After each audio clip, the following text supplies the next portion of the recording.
is something we call the 5 and thens. Okay? So, Ruto must go. And then you answer. After you get the first answer, you ask, and then? So, the chant I hear all the time, right, is Ruto must go. And then? That's my question. It's a very simple question. No, it's not. Okay, it's not simple. Yeah. Because I want to understand the legal, economic, and constitutional journey that is needed to make that happen. Yeah. All right. As I told you earlier, and I'll say it again, there's a difference between populists and leaders. I don't believe myself to be a populist. I believe myself to be a leader. Therefore, I identify a goal, then I mobilize people towards that goal. And that is why sometimes people think I do things against the wave, because other people want to listen to the ground, hear what is popular, then work with what is popular so that they sail with the wave. Personally, usually want to see what is right. Yes. Then we now find a way to influence people to actually advocate and push for the right thing. And for this one, I'll agree with you. As young people, and rightfully so, we've not yet understood the problem. We've not diagnosed the problem properly.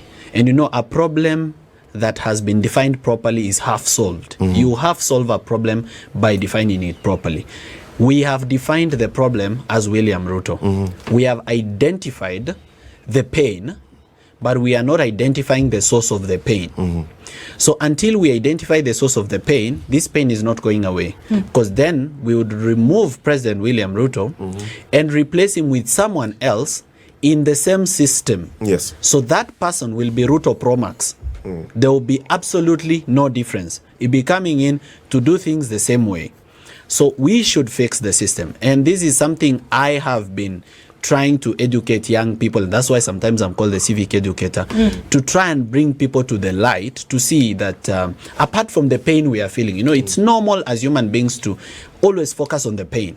We need to realize that we have to remove this pain together with its source. But is William Ruto really the problem? As young people, the first thing we need to do, register as voters. We need to be willing to vote. Number 2, as young people, we need to be willing to take positions of leadership.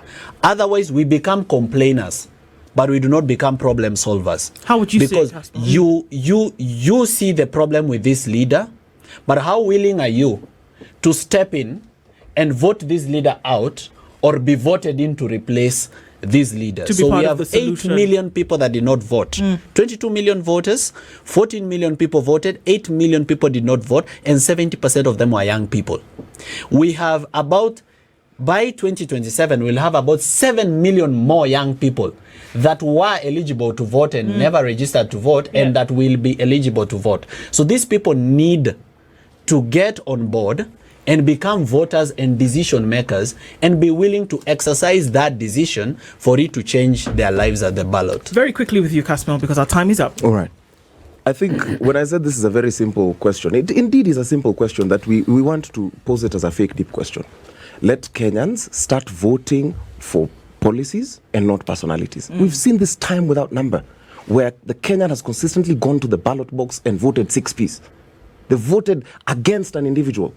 And this is the same thing, the same mistake we're going to repeat in 2027, where people, and that's why I was saying even the framing of the question is perennially wrong. It cannot be Ruto. It cannot, because we will go to the ballot to vote against Ruto. So it will be any other, and we've seen people saying, if a chicken runs against Ruto, the chicken will win. If an unvaccinated cow runs against Ruto, the cow will win. If we still think about personalities, we will fail.